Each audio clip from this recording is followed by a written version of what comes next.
আমাদের মেয়েদের সবথেকে বড় কাজ কি জানো বন্ধুরা? রান্না করা।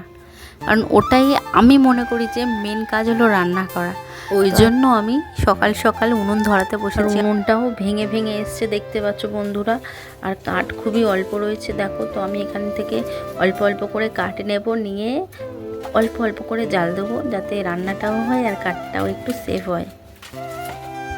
কাঠগুলো এখানে রেখে দিয়েছি, রাখার তো জায়গা নেই, ওই জন্য। সকাল সকাল রান্না না করে নিলে এত গরম পড়ে না, কি বলবো।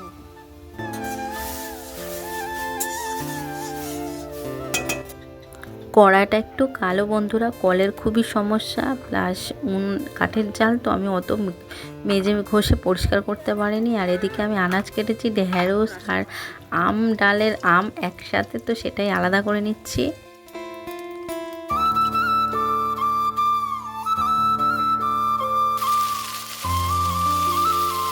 ভিডিও দেওয়া হয়নি, ছোট ছোট ক্লিপস দিয়েছি। তো প্রচণ্ড গরম পড়ে গেছে, আর ভিডিও করতে গেলে প্রচুর কষ্ট। ভিডিও করা মুখের কথা নয় বন্ধুরা, শুধু তো ভিডিও নয়, ভিডিও করতে গেলে ক্যামেরা একবার এদিকে মোবাইলটা একবার এদিকে সেট করতে হবে, একবার এদিকে সেট করতে হবে, কারণ এক জায়গায় একঘেয়েমি হয়ে যাবে, তাই না? তো ওই করতে করতে রান্না দেরি হয়ে যায়। তো কাজ হলো এডিটিং করা।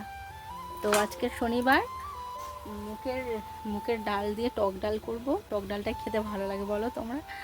আর করছি ঢ্যাঁড়সের ঝাল। ঢ্যাঁড়স খেতে আমার তো হেভি লাগে। কষ্ট করছি বন্ধুরা, প্রচুর কষ্ট করছি। ভিডিও করতে গেলে খুবই কষ্ট হয়। সংসার সামলে ভিডিও করা খুব মুখের কথা নয় বন্ধুরা। জানি এখনকার যুগে সবাই করে, তবুও কষ্ট তো হয় বলো। তো দেখো, তোমাদের সঙ্গে কথা বলতে বলতে আমার ঢ্যাঁড়সের ঝালটা প্রায় কমপ্লিট হয়ে গেছে। এবারে সিদ্ধ মানে জল ঢেলে চাপা দিলেই হয়ে যাবে। আর আমার কটা কাঠ দেখেছো, ওই কটাই মোটে কাঠ রয়েছে। আর এদিকে ডালটা একটু ধুয়ে নিচ্ছি, টক ডাল করতে হবে তো।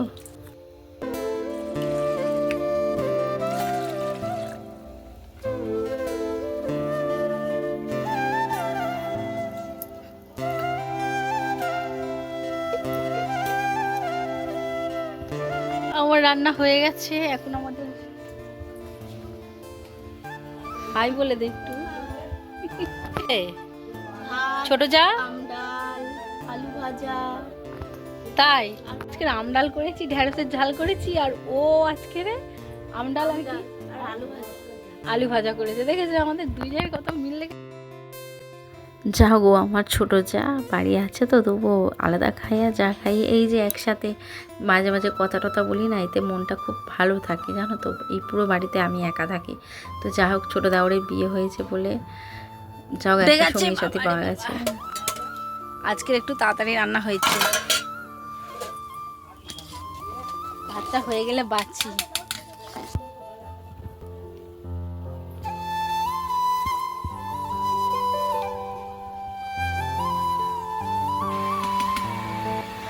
ভাত হয়ে গেছে বন্ধুরা, দেখো তোমাদের সঙ্গে কথা বলতে বলতে।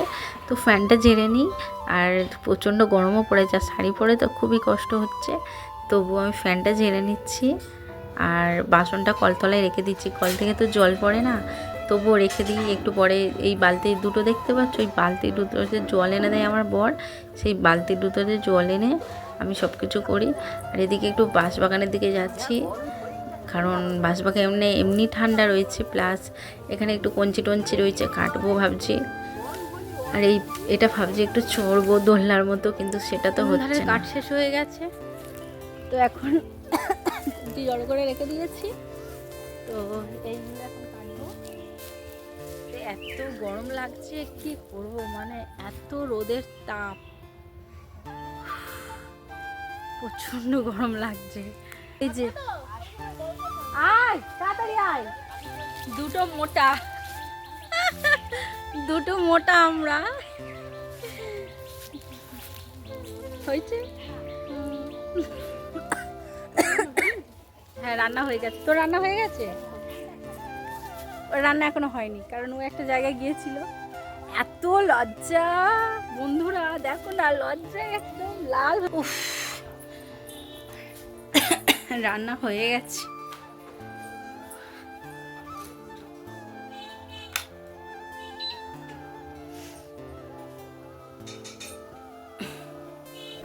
এত গরম পড়েছে, মানে কষ্ট কাকে বলে। ঠিক আছে, এসি, এটা এসি রিমোট নয় বন্ধুরা, আমি এত বড় লোক নই। আমার ঘরে এসি নেই, কিন্তু বন্ধুরা এই যে বাঁশবাগানটা দেখছো না, এটা এসির বাবা। ঠিক আছে, এত হাওয়া হয়, পুরো শরীর ঠান্ডা হয়ে যায়। তো রান্না করে এসে আমি একটু হাওয়া খাচ্ছি এসির, বুঝতে পারলে তো। এত গরম পড়েছে, সকালবেলায় চান করিনি, তো এখন স্নান করতে যাচ্ছি। আর আমার বিছানা, এটাই আমার সবথেকে আরাম প্রিয় জায়গা। তো যাই হোক, এখন কি করব বলো তো, স্নান করব, স্নান করে নিয়ে ভাত খাবো। ঠিক আছে, তারপরে তোমাদের কাছে ফিরে আসছি। ওকে, টাটা। শুভ সন্ধ্যা বন্ধুরা। তো এত গরম, তো আমি আর শাড়ি পরিনি জানো, স্নান করার পরে নাইটিটাই পরে নিয়েছি। তো চুলটা একটু ক্লিপ লাগিয়ে দিচ্ছি। আর ভেবো না যে আমি এই বিকেলবেলা অবধি পরে পরে ঘুমাচ্ছিলাম। আমি বিকেলবেলা অবধি পরে পরে ঘুমাচ্ছিলাম না, অ্যাকচুয়ালি একটা বই দেখছিলাম পুরনো, তো ওই জন্য। আর একটু ঠান্ডা জল খাচ্ছি, আর ভাবছি কি করব। তো ভাবলাম যে আজকে তো পুষ্টি ভাত করেছি, মানে পুষ্টি ভাত আমাদের, জানো আজকে আমাদের পুষ্টি ভাত। তো দুপুরবেলায় তো দেখলে তো ঢ্যাঁড়সের ঝাল করেছি, আর টক ডাল করেছি, মুগ ডাল দিয়ে টক ডাল করেছি। টক ডাল এখনও আছে, কি করব বুঝতে পারছি না, ওটা আমি শুধুই খেয়ে নেবো। আর এখন একটু আলু ভাজা করব, পুষ্টি ভাত দিয়ে খাবো। তো চলো দেখা যাক। তো উপরের ঘরে আমরা খাওয়া দাওয়া করি শুধু, আর ঘুমাই থাকি। আর এই নিচের ঘরে আমার সর্বস্ব কিছু থাকে, আনাজ টানাজ। তো আমি একটু আলু নিয়ে আসলাম, কারণ আলু ভাজতে হবে। আলু কাটা হয়ে গেছে, কিন্তু এখানে আমি আলুটা ধুয়ে নিচ্ছি, জানোই তো কলের সমস্যা। আর এদিকে উনুন ধরাতে ধরাতে মানে কালঘাম ছুটে যাচ্ছে, কিছুতেই উনুন ধরানো যাচ্ছে না। তো অনেক চেষ্টার পরে উনুন ধরাতে পেরেছি। দেখো বন্ধুরা, কত কাগজ দিচ্ছি, কত কিছু দিচ্ছি, কিন্তু উনুন আর ধরে না। তো আমি এদিক ওদিক থেকে পাতা কাগজ সব দিচ্ছি, যাতে উনুনটা একটু ধরে যায়। আর আজ আলুটা ভেজে নেবো, নিলে চলে যাবে। এই সামান্য আলু ভাজার জন্য, সামান্য আলু ভাজা গ্যাসে করলে হয়ে যায়, কিন্তু কি বলতো, এখন সময় আছে, উনুন ধারে বসে বসে করে নিতে পারবো। কিন্তু যখন আমার হাতে শর্ট টাইম থাকবে, তখন আমি কি করব, ওই জন্য একটু গ্যাসটা একটু বাজলো আর কি। সামান্য একটু আলু ভাজাই তো করব।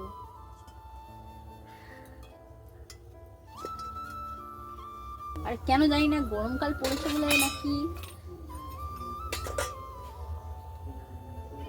পিঁপড়ে ভর্তি হয়ে যাচ্ছে বড্ড।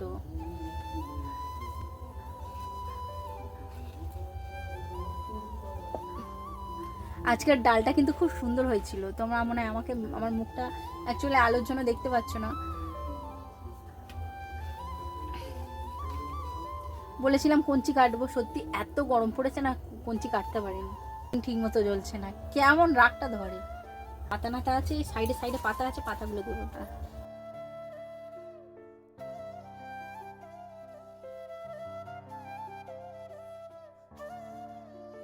পাতা দিয়েছি, যদি এবারে ঠাকুর ঠাকুর করে জলে। আর এই করে না হলে, উনুনটা ভালো করে না ধরলে হবে না।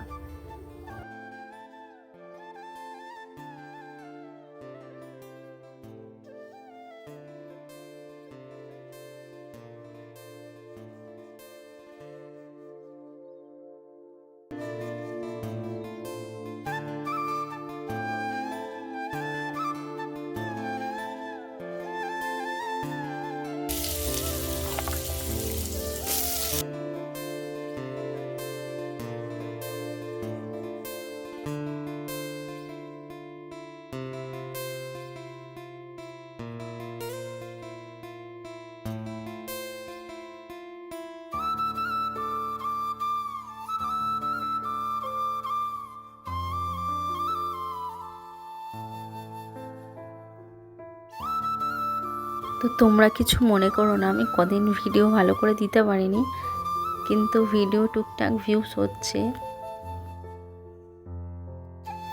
তো আর বেশি বক বক করবো না বন্ধুরা, শুভরাত্রি, গুড নাইট। আলু ভাজা হয়ে গেলে আমি উপরে গিয়ে পুষ্টি ভাত খাবো।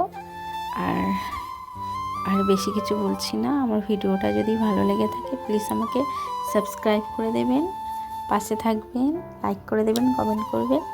আর কি বলবো বন্ধুরা, শুভরাত্রি। সবাই যেন সুস্থ থাকো, ভালো থাকো।